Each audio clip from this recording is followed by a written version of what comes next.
تو والذین من قبلکم لعلکم تتقون، تاکہ تم بچ سکو۔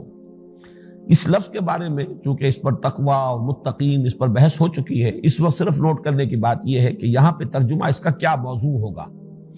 عام طور پر مترجمین نے ترجمہ کیا ہے تاکہ تمہارے اندر تقوی پیدا ہو جائے۔ یہ ایک تو اس اعتبار سے تو یہ کچھ یعنی اس کے ساتھ کوئی مناسبت رکھنے والی بات نہیں ہے کہ بندگی کرو اپنے رب کی تاکہ تقوی پیدا ہو جائے، حالانکہ در حقیقت یہ دونوں چیزیں لازم و ملزوم ہیں۔ بندگی کرے ہی گا اس وقت جبکہ اس کے اندر تقوی موجود ہو۔ تقوی تو اصل میں وہ روح باطنی ہے کہ جو انسان کو بندگی پر آمادہ کرنے والی شے ہے۔ چنانچہ اس ضمن میں سورہ مائدہ کی آیت نمبر 93 بڑی اہم ہے اور بہت جامع آیت ہے۔ لیس علی الذین آمنوا وعملوا الصالحات جناح فیما طعموا اذا ما اتقوا وآمنوا وعملوا الصالحات ثم اتقوا وآمنوا ثم اتقوا واحسنوا واللہ یحب المحسنین۔ جو لوگ ایمان لائے اور عمل صالح کر رہے ہیں، وہ پہلے جو کچھ کھا پی چکے اس کا ان پر کوئی الزام نہیں، کوئی گناہ نہیں، کوئی جواب دہی نہیں۔ یعنی شراب کی حرمت جب تک آخری نہیں آئی تھی، اس سے پہلے جس نے بھی پی ہے وہ پی گئی، اس کا کوئی مواخذہ نہیں ہوگا۔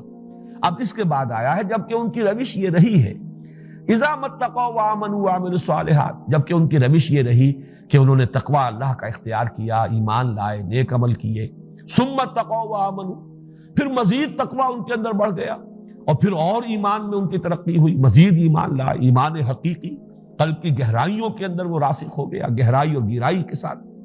ثم اتقوا واحسنوا، پھر مزید تقوی ان کے اندر پیدا ہوا اور وہ مقام احسان پر فائز ہو گئے۔ واللہ یحب المحسنین، اور اللہ تعالی محسنین کو پسند کرتا ہے، ان سے محبت کرتا ہے۔ تو حدیث جبرائیل میں اصل میں یوں سمجھیے کہ اعتبار سے کہا جا سکتا ہے کہ اسی آیت کی وضاحت ہے۔ پہلا سوال حضرت جبرائیل نے کیا اخبرنی عن الاسلام، دوسرا اخبرنی عن الایمان، تیسرا اخبرنی عن الاحسان۔ تو ایمان، اسلام اور احسان کے یہ تین مدارج ہیں، اور ان کی طرف انسان کو لے کر جانے والی جو ہے وہ روح تقویٰ ہے۔ وہ تقویٰ ہوگا انسان کے اندر، ایمان ہے، اس ایمان کی وجہ سے انسان چاہتا ہے کہ آخرت کے عذاب سے بچائے اپنے آپ کو، اللہ کی ناراضگی سے بچائے، تو وہ آگے سے آگے بڑھتا چلا جائے گا۔ ہے جستجو کے خوب سے ہے خوب تر کہاں۔ اس اعتبار سے میرے نزدیک اگرچہ وہ مفہوم اگر محدود لیا جائے تو کسی درجے میں مناسبت قائم ہو سکتی ہے۔ نماز پڑھو تاکہ تقویٰ پیدا ہو جائے، روزہ رکھو تاکہ تقویٰ پیدا ہو جائے، جیسے کہ میں نے آیت سنائی یا ایھا الذین آمنوا کتب علیکم الصیام کما کتب علی الذین من قبلکم لعلکم تتقون۔ یہاں یہ تتقون کا ترجمہ تاکہ تم متقی بن جاؤ، تاکہ تمہارے اندر تقویٰ پیدا ہو جائے، اس کی مناسبت ہے، اور یہ عقلی اعتبار سے، منطقی اعتبار سے اس کے ساتھ وہ ایک پورا ربط رکھتا ہے۔ لیکن اس آیت میں تتقون کا ترجمہ ہوگا جو اس کا اصل میں لغوی مفہوم ہے، یعنی تاکہ تم بچ سکو۔ کس چیز سے بچ سکو؟ نمبر ایک، عذاب اخروی سے بچ سکو۔ وَلَهُمْ عَذَابٌ عَظِيمٌ، جو اس سے پہلے آ چکا ہے، عذاب علیم، عذاب عظیم۔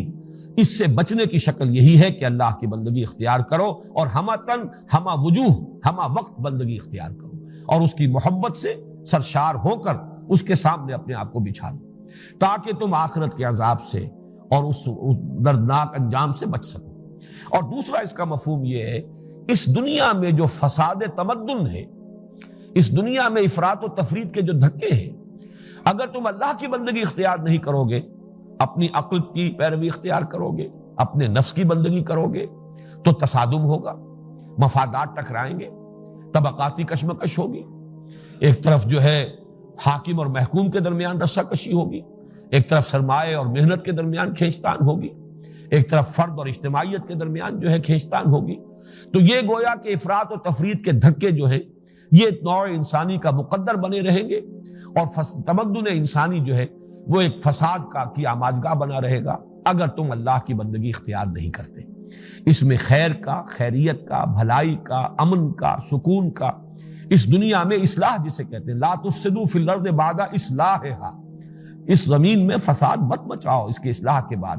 وہ اصلاح ہوگی تو اسی شکل میں ہوگی کہ ہم تن سب کے سب اللہ کی بندگی کو اختیار کر لیں، اسی کے مطیع فرمان بن جائیں، اسی کے احکام پر چلیں، اسی کی ہدایت کو اپنے لیے زندگی کا لائحہ عمل بنا لیں۔ تو یہ ایک آیت جیسا کہ میں نے عرض کیا قرآن مجید کی دعوت کا خلاصہ ہے، اس لیے کہ باقی سارے تقاضے جو ہیں میں اس وقت ریفر کر رہا ہوں جن حضرات کے علم میں ہے، فرائض دینی کا جامع تصور جو میں نے ایک 6 منزلہ عمارت کے حوالے سے بارہا بیان کیا ہے، وہ دونوں تقاضے جو اوپر کے ہیں وہ بھی اسی کے در حقیقت کورولریز ہیں۔ اللہ کی بندگی کرو گے، جب عملاً بندگی اختیار کر رہے ہو، تم اپنے وجود سے خود ایک داعی بن گئے ہو، تم خود مظہر بن گئے ہو اللہ کے دین کا، تم اپنے وجود سے شہادت قائم کر رہے ہو، شہادت علی الناس، اور پھر یہ کہ دعوت دینا، لوگوں تک دین کو پہنچانا، یہ بھی اللہ کا حکم ہے، تو بندگی میں شامل ہے۔ جب اللہ کی بندگی کرنی ہے، اس کا حکم ماننا ہے، تو اس کا حکم یہ ہے کہ اس کے دین کو دوسروں تک پہنچاؤ۔ جب اللہ کی بندگی کرنی ہے، اس کا حکم ماننا ہے، تو اس کا سب سے بڑا حکم یہ ہے کہ اس کے دین کو قائم کرو، ان اقیموا الدین۔ اس کا حکم یہ ہے کہ اس کے لیے تن من دھن لگاؤ، اس کا حکم یہ ہے کہ جہاد کرو بالمال والنفس، جان بھی کھپاؤ، مال بھی کھپاؤ، لتکون کلمۃ اللہ ہی العلیٰ، تاکہ اللہ کا کلمہ سب سے سربلند ہو جائے۔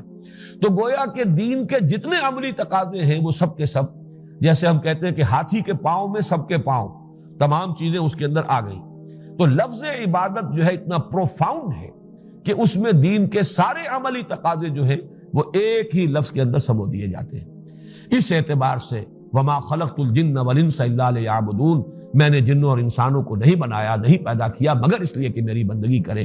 تو اس ایک لفظ کے اندر دین کے سارے عملی تقاضے موجود ہیں، اور اس اعتبار سے گویا کہ دعوت قرآنی کی تعبیر کے لیے جامع ترین لفظ یہی ہے، اعبدوا ربکم، بندگی رب۔ یہ ہے گویا کہ وہ ایک اصطلاح کے اندر دین کی کل دعوت کا خلاصہ اور لب لباب۔